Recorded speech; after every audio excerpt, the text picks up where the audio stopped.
Once in the bustling state of Victoria lived a young beautiful girl called Maya.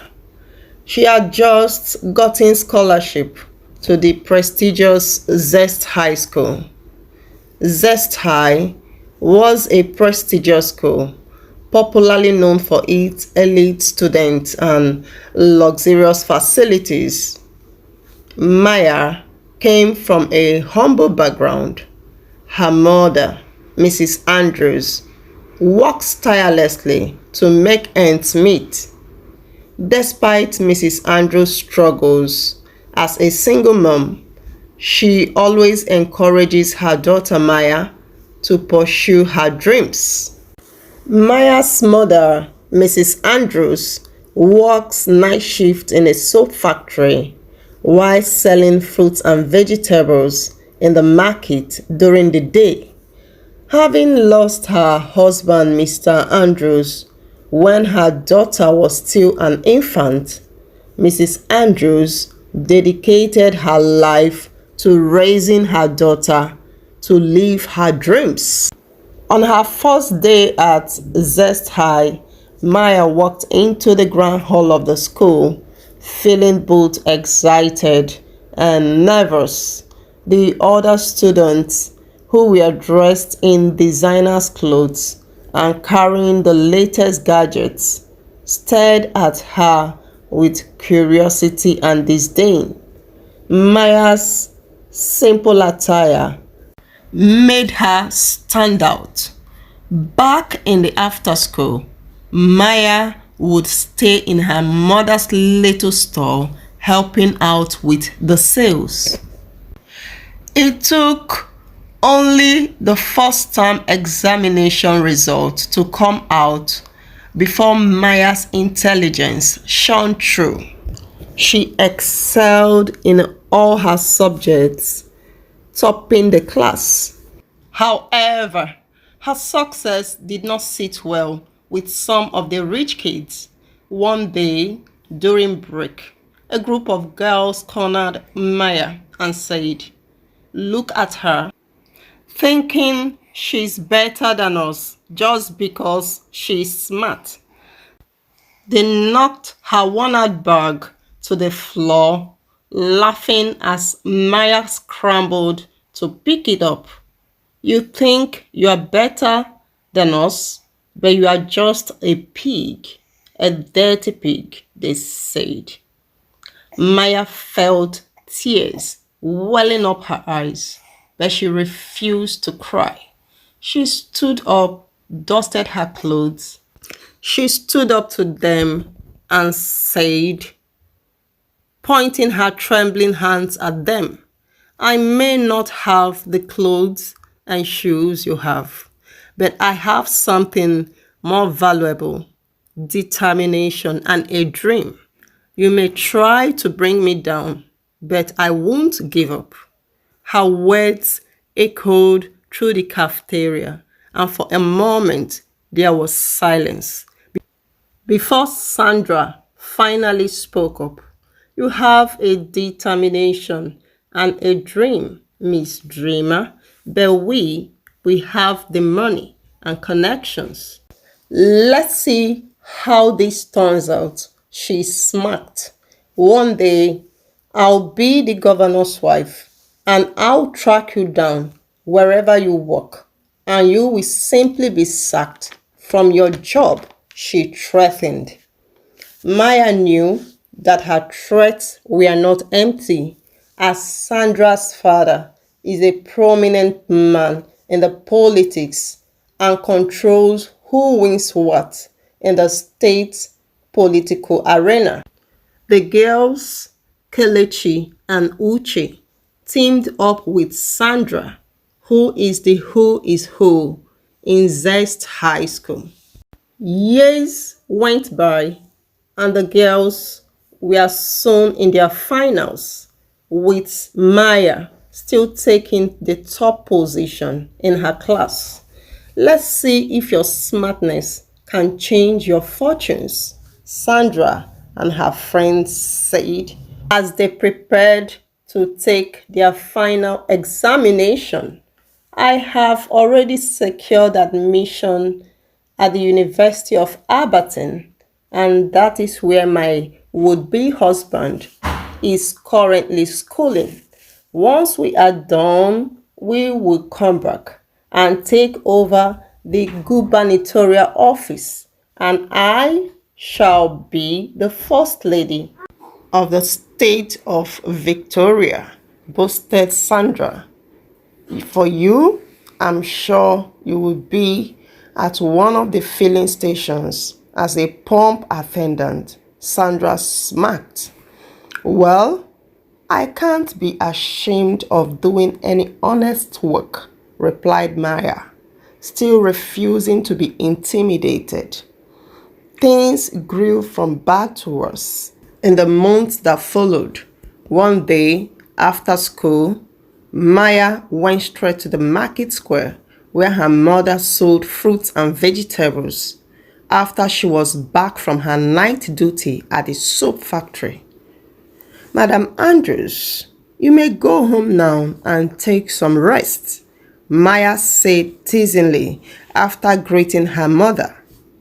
No, Miss Andrews, I will stay with you for 1 more hour listening to all your school gist before I go.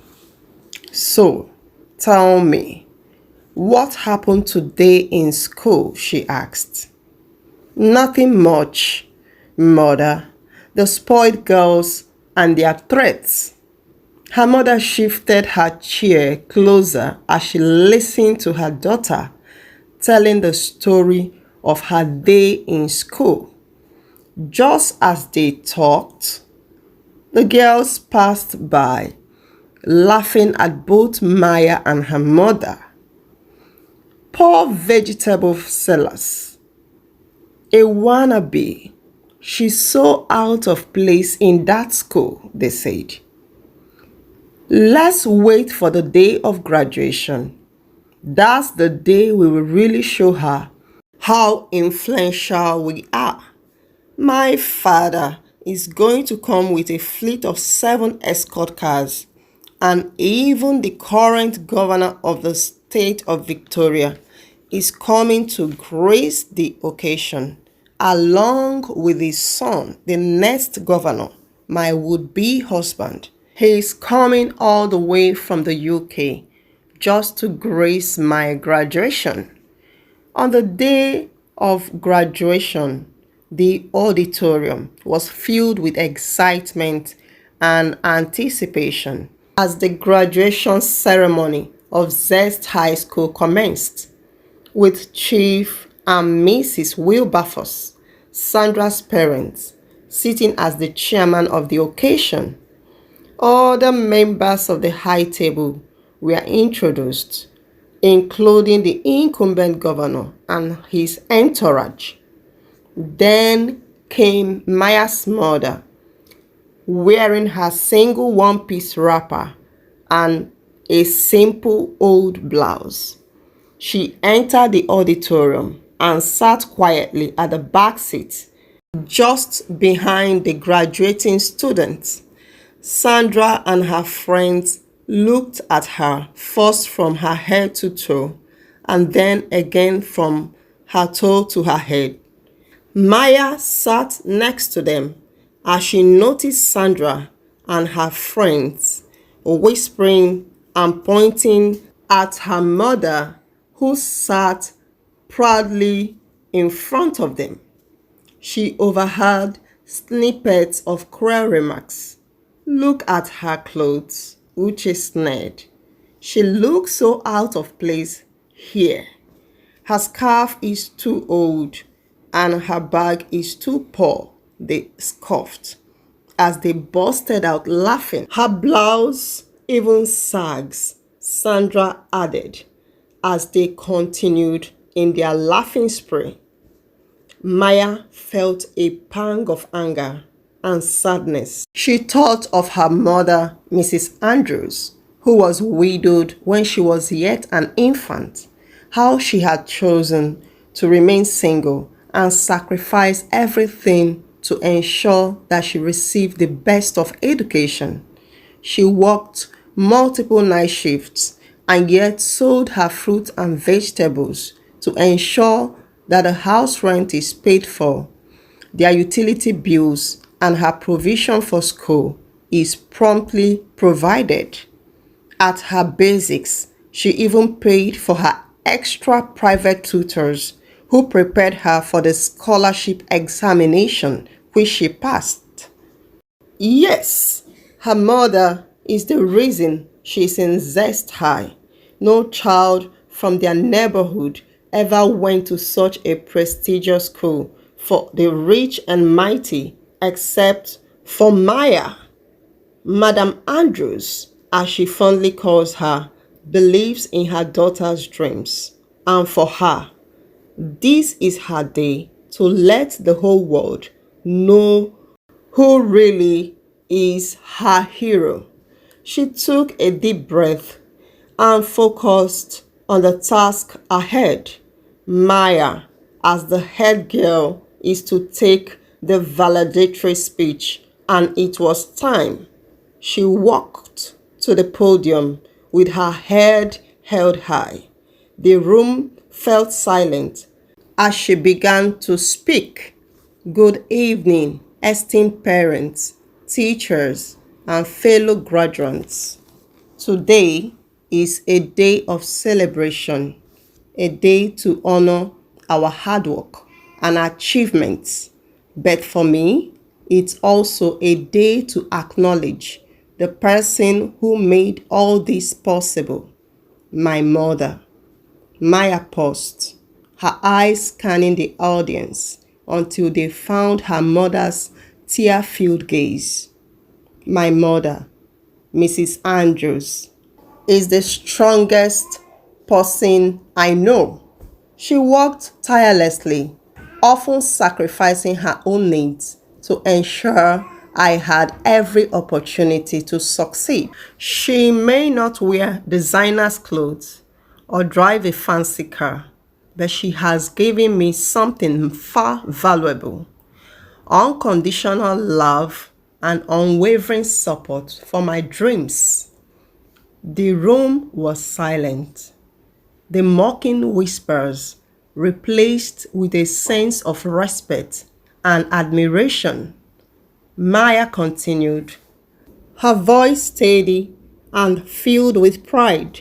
It is because of her sacrifices that I stand before you today as the head girl. She taught me the importance of hard work, resilience, and kindness. She is my hero, and I am so privileged to have her as my mother. Maya stepped away from the podium and walked towards her mother, who stood up, her face glowing with pride. They embraced, and the audience erupted into an applause. Maya's speech not only honored her mother, but also reminded everyone the true meaning of success. The governor's first son, Kambili, who was there at Chief Wilberforce's invitation, was drawn in admiration to Maya. He whispered to his father, "That girl deserves a scholarship to the UK." "Remember, we are here for Sandra," replied the governor. But Kambili persisted to his mother. "Mother, I like that girl and I want Dad to sponsor her to the UK to further her education." "But what about Sandra?" came her mother's reply. "Our plans is for you to marry Sandra before going back to the UK. That is why you came back for her high school graduation in the first place." Before the graduation was over, a lot of guests had collected Maya's number, including Kambili. The next day, Kambili was there at Mrs. Andrews' little fruit shop. "Good afternoon, Mrs. Andrew. I am looking for Maya," he said. Mrs. Andrews and Kambili sat together and talked briefly before Maya came back from the house carrying a basket of food.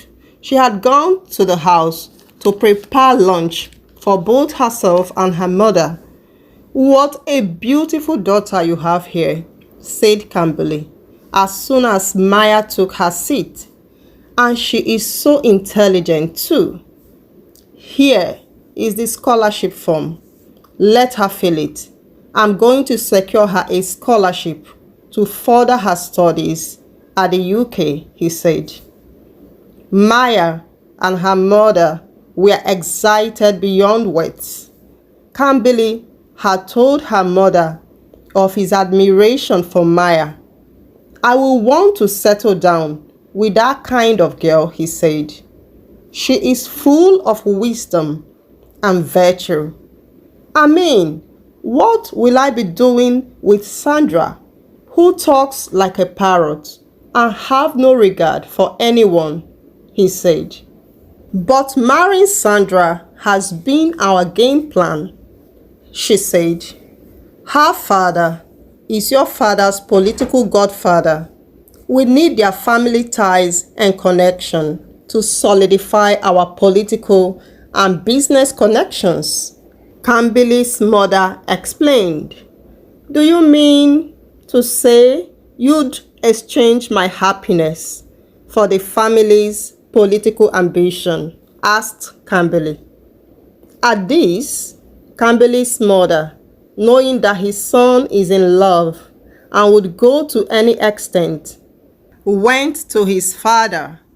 "Don't you think you should settle that girl with a scholarship in exchange that she leaves our son alone to marry Sandra?" she suggested. Chief Edmund, Kambili's father, thought it wise to agree with his wife in order to clear all the political obstacles on his way towards the forthcoming election, in which he is contesting for a second tenure. He therefore gave Kambili the scholarship form to go and give Maya. Sandra, on the other hand, had noticed how Kambili and Maya were laughing together as they exchanged pleasantries and contacts. Sandra tugged along Kambili, who avoided her and was instead laughing heartily with Maya. In the days that followed, Kambili found himself visiting Maya's mother's stall every day, where he would listen to Maya's dream to become a pharmacist and her plans for her community to set up a free dispensary pharmacy in her community to improve their access to primary health care. He would, of course, buy for himself a handful of fruits as he goes home. Soon, Sandra was beginning to worry about Kambili. "We spoke on the phone a week before the graduation, and he promised to come back to see me and also attend the graduation. But Mom, I'm afraid Kambili had fallen in love with another girl. That's why he had not bothered to come and see me since after the graduation," Sandra cried bitterly to her mother. One Sunday morning, Sandra received a call from Uche. She called to confirm her widest fear. "I saw Kambili in Maya's mother's stall yesterday when I went to the market," she said. Sandra was there on Monday morning to confirm her fears, and alas, it was true. "I am finished," she screamed at the top of her voice as she started going home crying. She narrated all that had happened to her mother, who immediately stormed Chief Edmund's house. "What are you doing to my daughter, Kambili?" asked Sandra's mother. "I thought we have an understanding, and you even started calling her on the phone, only for you to come back and dump her for a nobody." your father will never be able to win a second term in office, Mrs. Wilberforce threatened. Unknown to them, Kambili's heart had been turned away from Sandra the moment he saw them that graduation morning, mocking and laughing at Mrs. Andrews. My dad can lose the election for all I care, but I will not marry Sandra no matter what, he told Mrs. Wilberforce to her face. Kambili's parents, Chief and Mrs. Edmond, does not want their family to lose their political connections and the upcoming second term, but they did not want to jeopardize their son's happiness either. So they finally let him marry Maya and worked her state scholarship to study in the UK. In the months that followed, Chief Wilberforce was caught and detained in Asia for the charges of drug trafficking. It was a hanging sentence, and his family rallied around selling off what they had to secure his life. Finally, his sentence was reduced to a life sentence. Things became so tough for Sandra and her mother that she had to get something doing as a matter of urgency. She finally found a work as a pump attendant in Omix filling station. It was during the election, and with Chief Wilberforce out of the way, Chief Edmond won the election and was reinstated as the state governor. Maya had gone that Thanksgiving morning to buy fuel for her car at Omix filling station. She drove to Omix station carrying her mother in the front of the car. Her mother was carrying her baby. Her mother first saw Sandra and pointed her to Maya. "Is this not the girl who always passes my stall with two other girls to make fun of us?" Mrs. Andrew asked. Maya's eyes was widened in shock and disbelief. When Sandra saw them, she wanted to run and hide, but it was too late, for Maya had first seen her. Maya parked her car and came out to meet her. Sandra could not hold her head up at Maya. Her wishes for the poor fatherless girl had returned back to her. Her threats that the only job Maya can ever find is the job of a fuel attendant, as she has no connection, is exactly what she is living.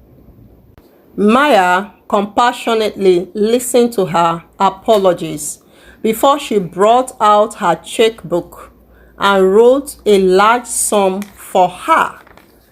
"Here, use it and start out life again, and try and come along to the governor's office, and I will arrange a state scholarship for you," Maya promised. This story teaches young people to never treat people badly and conclude on their destiny because of the challenges they might be facing. God can surely make a way for anybody. Hey friends, hope you enjoyed this story. Did you learn any lessons from it? Please share your thoughts with us on the comment section below. Remember to subscribe as we load you with more wonderful stories at African Tales by Oma. Remember also to join our group as we supply you with our beautiful, proudly made in Nigeria handbags and jewelries. I love you so much. God bless you. Bye-bye for now.